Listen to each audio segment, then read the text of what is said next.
Subscribe now and press the bell icon. Never miss an update.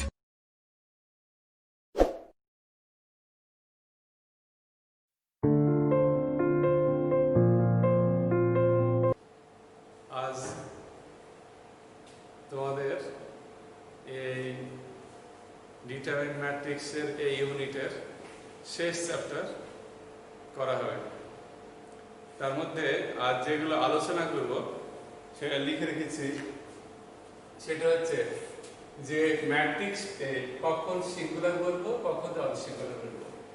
একটা matrix, যে কোনো বর্গ ম্যাট্রিক্স, হয়তো এ একটা বর্গ ম্যাট্রিক্স যার হয়তো A11, A12, A13 হচ্ছে A1n, A21, A22 হচ্ছে A2n, AN1, AN2 হচ্ছে ANn। এই একটা বর্গ ম্যাট্রিক্স আছে।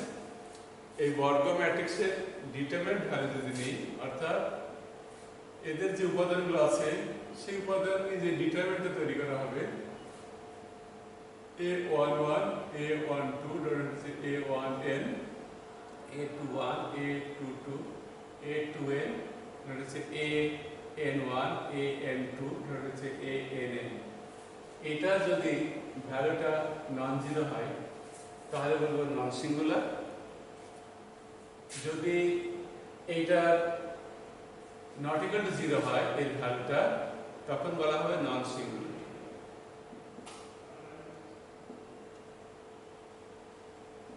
নন সিঙ্গুলার ম্যাট্রিক্স। আর যখন এইটা ইকুয়াল টু জিরো হবে তখন বলা হবে সিঙ্গুলার ম্যাট্রিক্স। যদি জিরো হয়ে যায় তখন বলা হবে সিঙ্গুলার ম্যাট্রিক্স। আর যদি এটা জিরো হলে singular are not equal to zero হলে নন সিঙ্গুলার। এই হচ্ছে দুটো ম্যাট্রিক্স।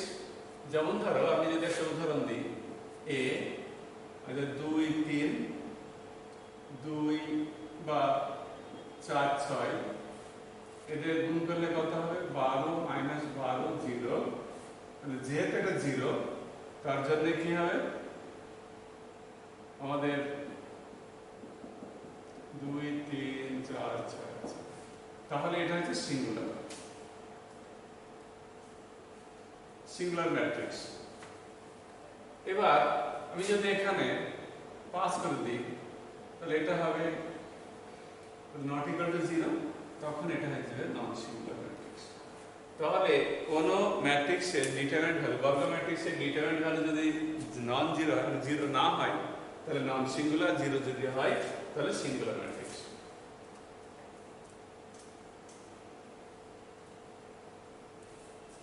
এটা হচ্ছে অ্যাডজয়েন্ট বা অ্যাডজুগেট। কোন বর্গ ম্যাট্রিক্সের অ্যাডজয়েন্ট বা অ্যাডজুগেট আমরা কিভাবে নির্ণয় করব। এখন যদি কোন ম্যাট্রিক্স এ, তাদের A11, A12 হচ্ছে A1n, A22, A23, আচ্ছা 21, 22, 2n হচ্ছে AN1, AN2 হচ্ছে ANn। এটা হচ্ছে বর্গ ম্যাট্রিক্স। এই বর্গ ম্যাট্রিক্সের আমাদের অ্যাডজয়েন্ট বা অ্যাডজুগেট বের করতে গেলে প্রথমে আমাকে এই একটা ডিটারমিনেন্ট A11, A12 হচ্ছে A1n, A21, A22 হচ্ছে A2n, AN1, AN2 হচ্ছে ANn। এটা হচ্ছে বর্গ ম্যাট্রিক্স। এখন অ্যাডজয়েন্ট আমরা যদি নির্ণয় করতে যাই তাহলে এদের প্রত্যেক কোফ্যাক্টর বের করতে হবে। অর্থাৎ অ্যাডজয়েন্ট অফ ডিটারমিনেন্ট এ বের করলে কত হবে? প্রত্যেকটা উপাদানের কোফ্যাক্টর। আমি যদি AI যে এর কোফ্যাক্টর, তাহলে আমরা যদি AI যে ধরে লিখি তাহলে এটা হবে কি? A11, A12 হচ্ছে A1n, A21, A21 A22 এটা হচ্ছে A2n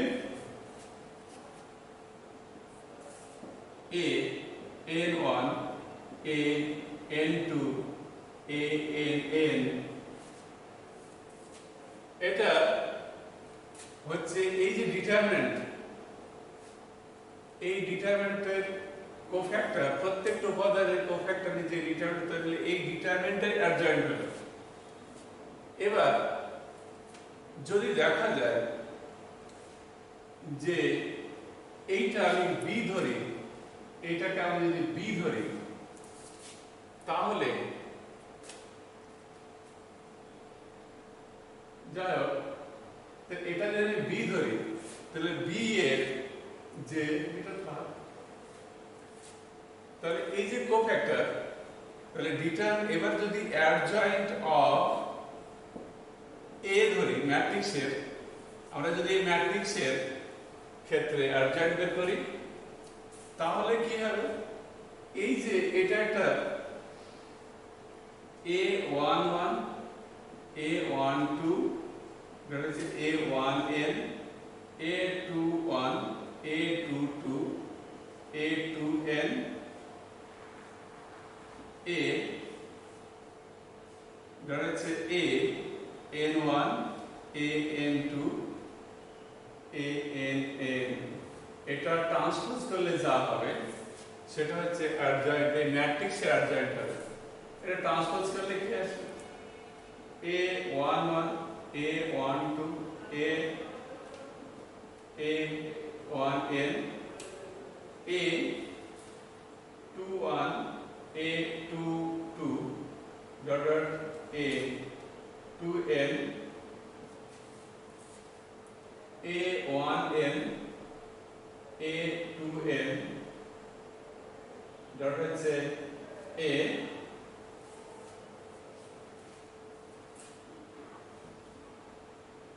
এটা হচ্ছে N1 N1 N2 Nn এটা হচ্ছে অ্যাডজয়েন্ট। কি বলা হয়, যদি কখনো কোনো একটা ম্যাট্রিক্স A হয়, এই ম্যাট্রিক্সের ডিটারমিনেন্ট যদি আমরা এভাবে লিখি তাহলে এদের প্রত্যেকটা উপাদান দিয়ে যে ডিটারমিনেন্ট তৈরি হবে সেম পজিশনে, তাহলে এদের যে অ্যাডজয়েন্ট, এটা ডিটারমিনেন্ট অ্যাডজয়েন্ট হচ্ছে এদের কোফ্যাক্টরগুলো নিয়ে যে ডিটারমিনেন্ট তৈরি হবে সেটা আমরা বড় হাতের Aij হলো ছোট হাতের Aij এর কোফ্যাক্টর।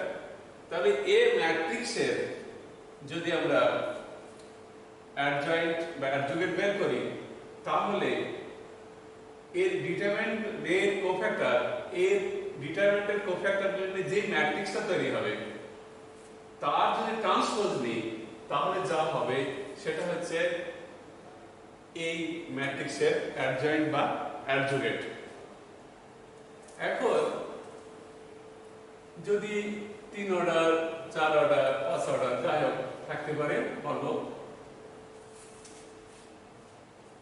এবার অর্থোগোনাল, আমরা জানি যে কোনো ম্যাট্রিক্স যদি A হয় আর তার ট্রান্সপোজ যদি TAT হয় তাহলে A ট্রান্সপোজ A সমান যদি I হয়, একই ক্রমে এই A একই ক্রমে যদি একক ম্যাট্রিক্স I হয় তাহলে আমরা A টাকে বলা হয় অর্থোগোনাল ম্যাট্রিক্স। তাহলে A এখানে অর্থোগোনাল ম্যাট্রিক্স।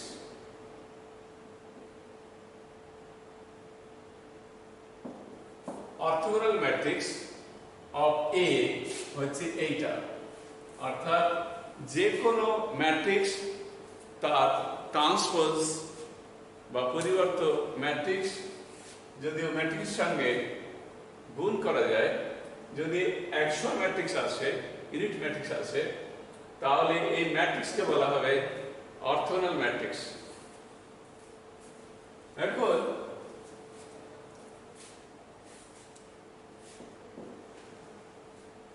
প্রপার আর ইমপ্রপার ম্যাট্রিক্স, এখন A ট্রান্সপোজ A সমান A ট্রান্সপোজ সমান যেহেতু I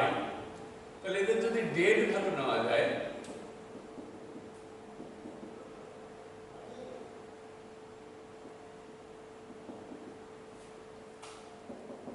এখানে that A transpose A এটা 1 হবে। এখন আমরা জানি যে কোনো ম্যাট্রিক্স যে কোনো ডিটারমিনেন্টের ক্ষেত্রে যে কোনো ডিটারমিনেন্টের ক্ষেত্রে এর যা ভ্যালু হবে তাদের ট্রান্সপোজের ক্ষেত্রে একই ভ্যালুই হবে। তাহলে এখানে আমরা লিখতে পারি এটা determinant of A into determinant of A সমান হচ্ছে 1। তারপরে ডিটারমিনেন্ট A হোল স্কয়ার সমান হচ্ছে 1। তাহলে ডিটারমিনেন্ট A সমান হচ্ছে প্লাস মাইনাস 1। এখন কোন অর্থোগোনাল ম্যাট্রিক্সের যদি দেখা যায় যে ডিটারমিনেন্ট ভ্যালু 1 হয় তাহলে হলো প্রপার অর্থাৎ প্রকৃত লব ম্যাট্রিক্স।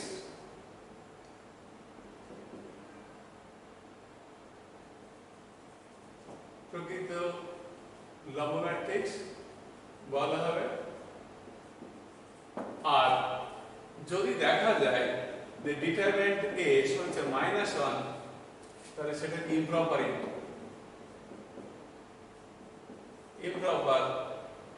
Orthogonal matrix.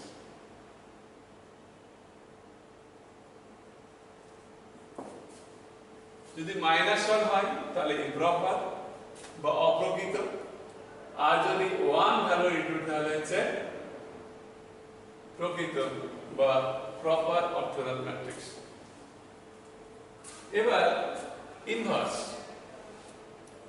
ইনভার্স আমরা কখন বলি বা ইনভার্স নির্ণয় করতে গেলে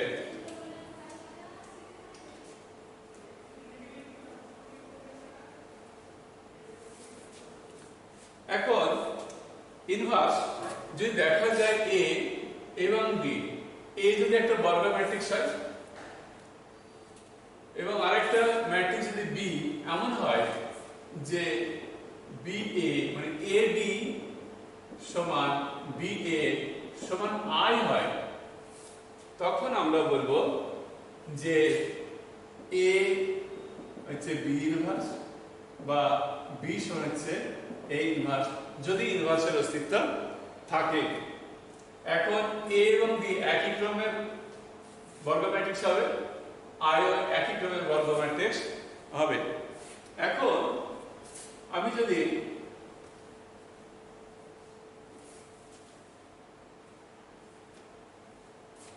এখন A একটা ম্যাট্রিক্স যা A11 A12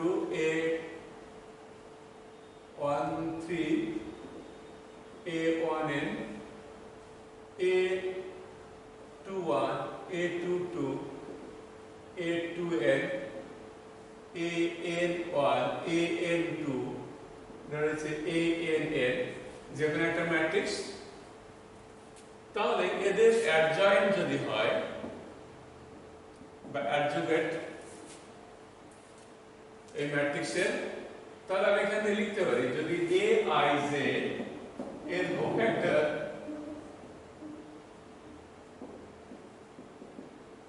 AIJ হয়,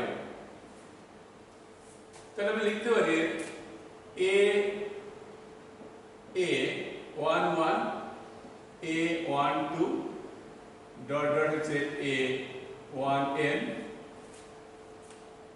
A21 A22 ডট হচ্ছে A2n AN1 AN2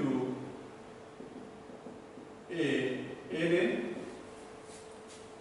এখন আমি যদি A অ্যাডজয়েন্ট A গুণ করা যায় তাহলে হবে কি A11 A12 ডট হচ্ছে A1n A21 A22 A2n হচ্ছে AN1 AN2 ANN A11, A21, AN1, A12, A1N, A22, A2N, AN2, ANN। এই যে গুণ করা যায়, আমরা জানি যে এটা ম্যাট্রিক্স গুণ এদিক থেকে এদিকে আসবে, তাহলে A11 এর সঙ্গে এটার গুণ, এটার সঙ্গে এটার গুণ, এটার সঙ্গে এটার গুণ। তাহলে আমাদের যেটা হবে, এদের আমরা কি জানি, যে কোনো ডিটারমিনেন্টের ক্ষেত্রে যে কোনো রো বরাবর প্রত্যেকটা উপাদান এবং তার কোফ্যাক্টরে গুণ করলে ডিটারমিনেন্টের ভ্যালুর সঙ্গে সমান হয়। আমি যদি এটাকে ডিটারমিনেন্ট ভ্যালু করি, A11, A12 ডট হচ্ছে A1N, A21, A22, A2N, AN1, AN2 dot হচ্ছে ANN।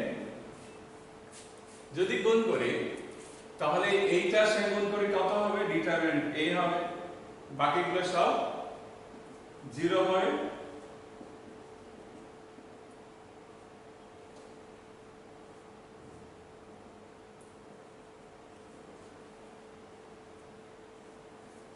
তো এখান থেকে যেটা করা যাবে, ডিটারমিনেন্ট A, তারপর 1 0 0 ধরে হচ্ছে 0 0 1 0 0 0 1, এটা মনে হচ্ছে ডিটারমিনেন্ট এটা ইনটু I, একক ম্যাট্রিক্স। এখন যদি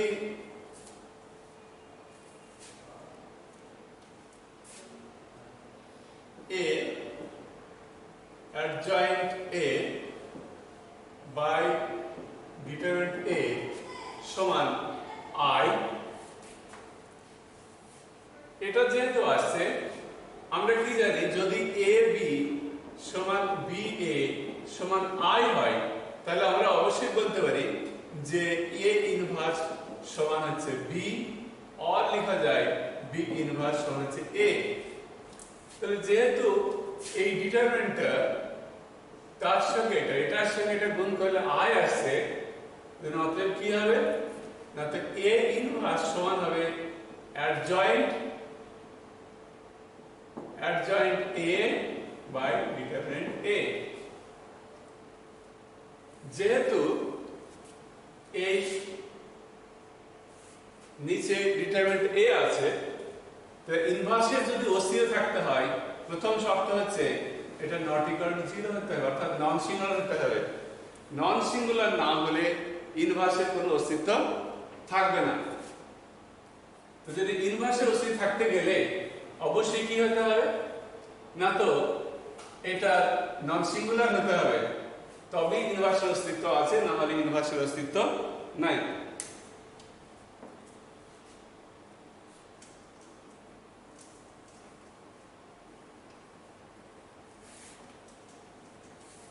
তাহলে ইনভার্সের ফর্মুলা হচ্ছে কি, adjoint A বাই হচ্ছে ডিটারমিনেন্ট A। এই সূত্রের সাহায্যে আমরা ডাইরেক্ট ইনভার্স নির্ণয় করতে পারি। যদি দুই অর্ডারের কোনো ডিটারমিনেন্ট ম্যাট্রিক্স হয়, তাহলে A, এটা হচ্ছে A B C D, তাহলে একই রকম ভাবে করতে পারি, যেমন adjoint A সমান কি হয়, এর কোফ্যাক্টর হচ্ছে D, B এর কোফ্যাক্টর হচ্ছে -C, C এর কোফ্যাক্টর হচ্ছে -B, আর হচ্ছে A এর ট্রান্সপোজ। আমরা লিখতে পারি যে B - C - B A। এবার যদি ডিটারমিনেন্ট বের করি A B C D, তাহলে কি আসবে না, তো AD - BC। তাহলে অতএব A ইনভার্স সমান কি না, তো adjoint A by det A। adjoint এর ক্ষেত্রে এখানে D - B - C এ, তাকে কি দিয়ে ভাগ করতে হবে না, তো ডিটারমিনেন্ট এ। ডিটারমিনেন্ট এ বলতে আমাদের এটা আছে AD মাইনাস BC। এখন দুই অর্ডারের ক্ষেত্রে যেটা হচ্ছে স্পষ্ট যে যখন আমি কোনো মানে দুই অর্ডারের ক্ষেত্রে একমাত্র প্রযোজ্য যে কখনো যখন অ্যাডজয়েন্ট বা অ্যাডজয়েন্ট বের করব তখন এইটা বরাবর এই দুটো জায়গাকে আমি চেঞ্জ করে দেব। যেমন এখানে কি করা হচ্ছে, এখানে ডি ছিল, এখানে এ ডি করেছে, এখানে এ ছিল, এখানে এ হয়েছে, আর এইটাকে মাইনাস দিয়ে গুণ, সি ছিল মাইনাস সি, বি ছিল মাইনাস বি, যা হলো এবার হচ্ছে ডিটারমিনেন্ট ভ্যালু দিয়ে যদি ভাগ করি তাহলে ইনভার্স পেয়ে যাব। এবার ইনভার্সের ক্ষেত্রে আমরা যদি বের করি যে এ বি ইনভার্স শোনেছে বি ইনভার্স এ ইনভার্স, অর্থাৎ ইনভার্স অর্ডারে আসবে। তাহলে আমি যদি এখানে এরকম করি A B B inverse A inverse, যেহেতু সংযোগ সূত্র মানে আমরা লিখতে পারি বি ইনভার্স এ ইনভার্স, তারপরে এখান থেকে কত I A inverse, A inverse সমান আই। ঠিক একই রকম ভাবে বি ইনভার্স এ ইনভার্স এটা লিখতে পারি, তাহলে হচ্ছে B inverse A inverse A B inverse I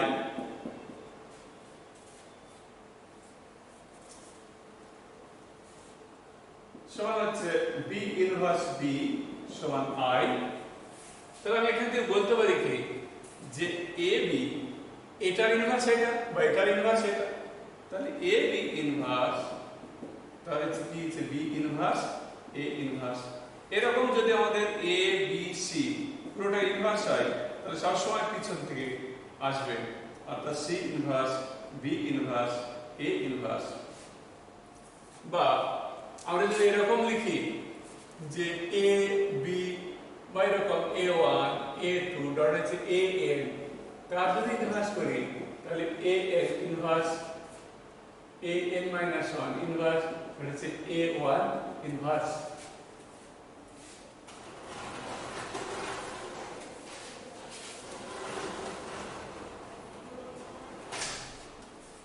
তাহলে ইনভার্সের এটা আছে।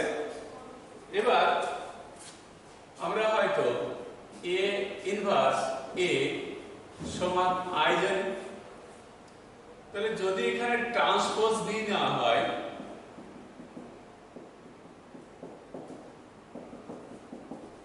তাহলে এ ট্রান্সপোজের ক্ষেত্রে রিভার্স অর্ডার আসে,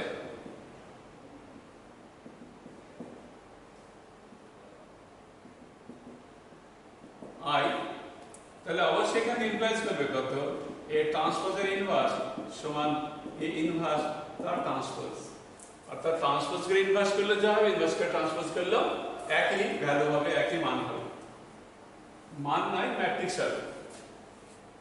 এবার হচ্ছে আমাদের এইটা এটা তাহলে এবার হচ্ছে যে অ্যাডজয়েন্ট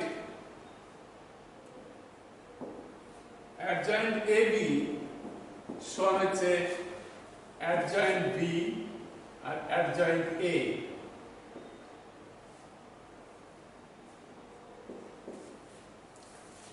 এটা প্রমাণ করতে হবে। তাহলে আমরা তো এখানে লিখতে পারি যে অ্যাডজয়েন্ট এ বি, আমি যদি এটা লিখে এরকম ভাবে যে determinant A determinant B adjoint AB by হচ্ছে ডিটারমিনেন্ট A ডিটারমিনেন্ট B, তো আমি এখানে লিখতে পারি ডিটারমিনেন্ট A ডিটারমিনেন্ট B, অবশ্যই determinant A not equal to 0, determinant B not equal to 0। এবার আমরা তো জানি যে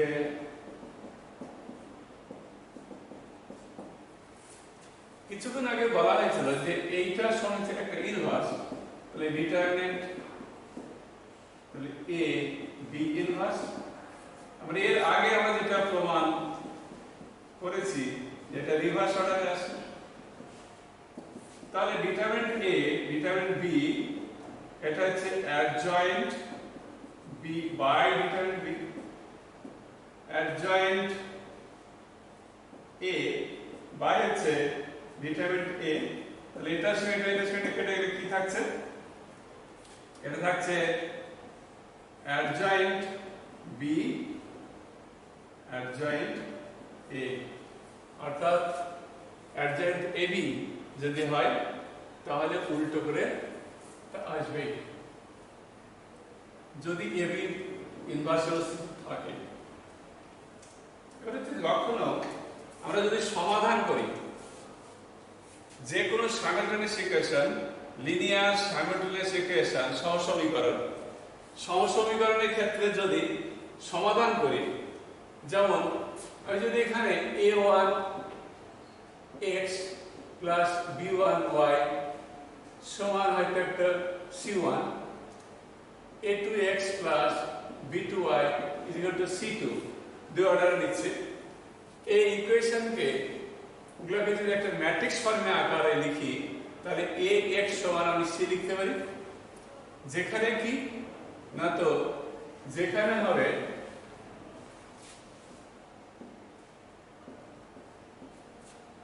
a সমান কোএফিসিয়েন্ট ম্যাট্রিক্স, সহগগুলো নিয়ে যে ম্যাট্রিক্স তৈরি হবে, x হচ্ছে ভেরিয়েবল ম্যাট্রিক্স xy, আর c হচ্ছে ধ্রুবকগুলো যে ম্যাট্রিক্সটা তৈরি হবে। অর্থাৎ আমি এটাকে লিখতে পারি যে a1 b1 a2 b2 xy c1 c2।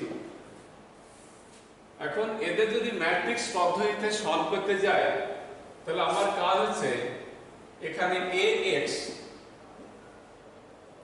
সমান c, তাহলে আমি এখান থেকে x সমান কত লিখতে পারি, a ইনভার্স c, যদি ইনভার্সের অস্তিত্ব থাকে।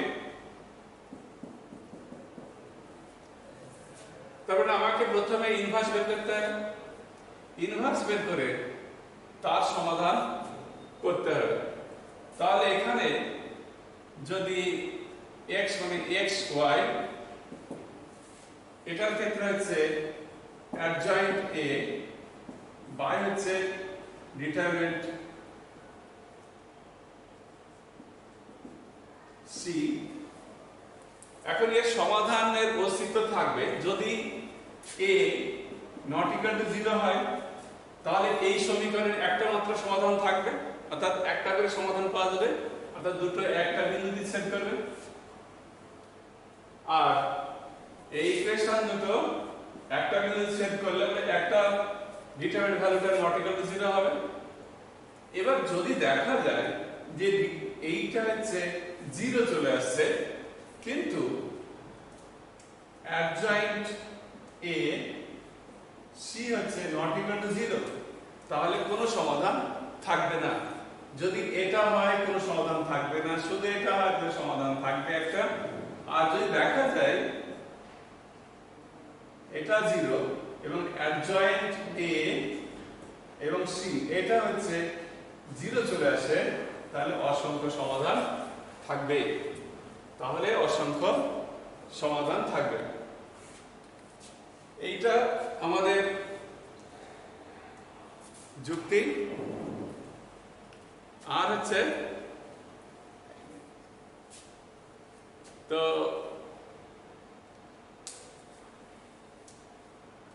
এরপরে এটা সমাধান,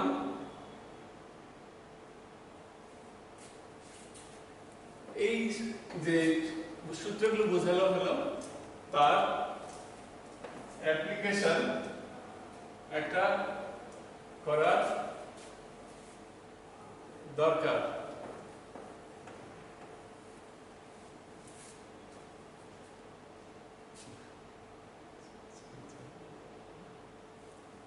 তো এখানে আমি শেষ করছি। এইগুলোর অ্যাপ্লিকেশনগুলো করলেই তোমরা বুঝতে পারবে